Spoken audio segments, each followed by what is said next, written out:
Let me show you something really cool you can do in IndustrySelect. If you are an outside salesperson or maybe even an appointment setter scheduling appointments for outside salespeople, you probably want to plot companies on a map if you're planning a trip, let's say.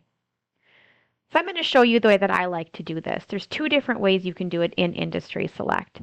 You go to build a list and you pretty much just work through the filters here to build a list of your ideal prospects, going through geography, industry, and size. So I'm going to start doing that here. And I'm coming from Wisconsin and I'm going to Illinois. The industries that I focus on are going to be in the furniture industry. I'm going to pick a few from here.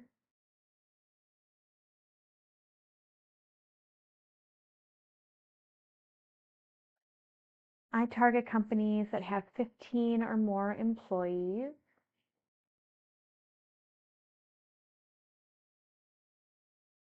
And I only want to focus on headquarters and single location right now. I'm going to save this list here.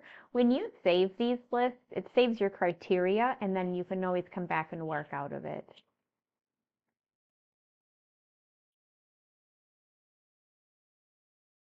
But the list itself is found here under View List. So the tricks that I'm going to show you, you are going to need to have an exportable version. First of all, you can very quickly plot the first 50 companies from this list directly onto Bing Maps. That would be using this little button right here. Bing only allows us to do 50 at a time, that's why it's stuck there. But my workaround is going to be to take everything from this list and put it onto a spreadsheet.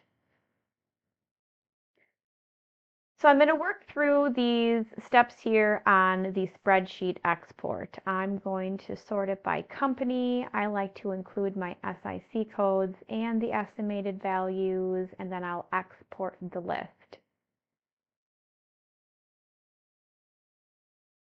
So now that I have this list exported, now all I need to do is just go to Google My Maps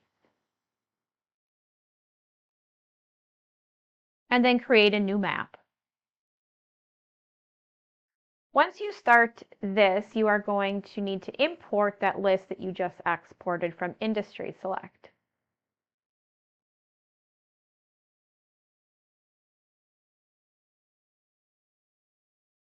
This is going to tell you that your file is too big because it has more than 50 columns attached, but that's fine because we're only going to use a few columns for this.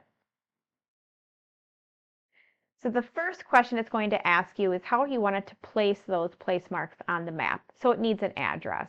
It automatically is going to default to latitude and longitude, which is perfect. Then I need to figure out how I'm going to title those place marks. I usually just use company name here. Now it's going to run this through and it's going to plot every company from this list directly onto the map.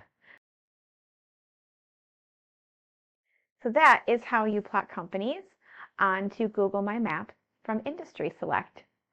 If you do still have questions remaining, I encourage you to reach out to us at tech@mni.net. Thanks so much for your time.